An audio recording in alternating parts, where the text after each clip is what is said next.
We travelled on the Indian Pacific from Perth to Sydney on the 21st to the 24th of April 2024. We were met from our hotel in Perth by a coach, and that took us to the train station. It wasn't long after we arrived at the station that we were invited to board.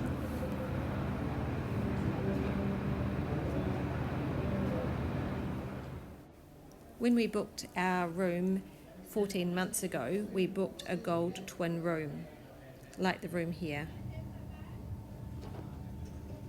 And 2 weeks before we departed, we noticed that there was a gold suite room available, so we decided to upgrade, and this video will show us our upgraded room. So for our journey, it was carriage G, room 3. As you can see, we've got 2 windows there. So this room is about 2.5 times size, the twin room.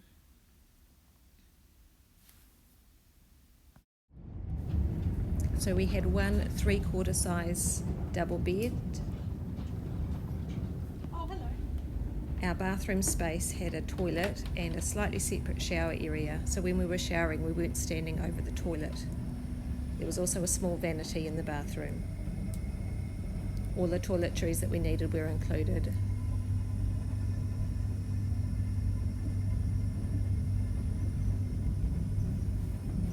The shower pressure was fantastic and the water was nice and warm. We also had included in our room a fridge, which when we arrived had some soft drinks and some beer. We also had a little cupboard with a safe, some DVDs,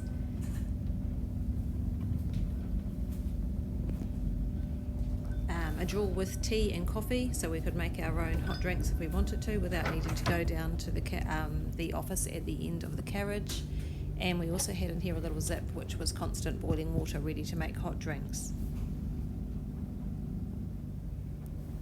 We had a hairdryer, DVD and TV, and there was one plug. We took an adapter plug so we could plug in more things at a time to charge. These chairs were fantastic. We could have them facing each other at the table, or we could turn and face them to the window. Here we had a call button if we needed to call staff, and the light switches.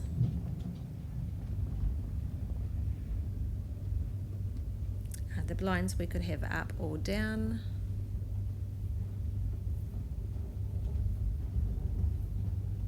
And we had some storage on top of the bathroom where our big bag fitted. So this is the view from the top bunk looking down on the room. For my feet, it was 12 of my small feet from the edge of the bed over to the cupboards, and 10 feet across the room.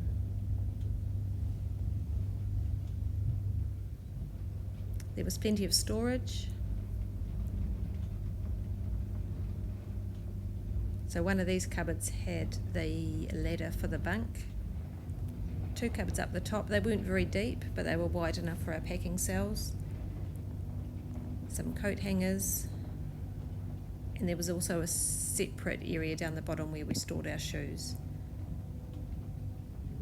The mattress was really comfortable, a proper insprung mattress, and there were drawers underneath the bed that we could have used for storage as well.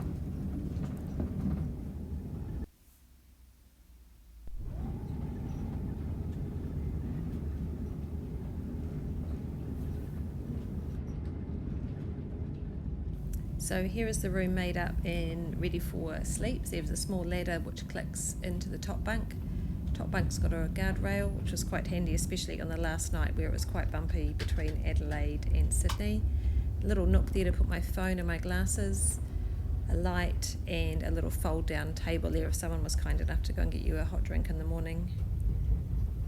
So plenty of floor space, plenty of room to move around. We did spend quite a bit of time in the lounge, but it was nice to be able to come back into our own private space as well. We watched a movie a couple of nights. The lower bed has got these 2 reading lights with their own switches, and there's also the control for the radio channels and the commentary there, and another call button.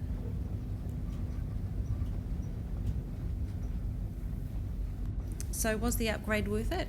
Yes, it was, just to have that extra space and privacy where we wanted it, and we would probably do it again.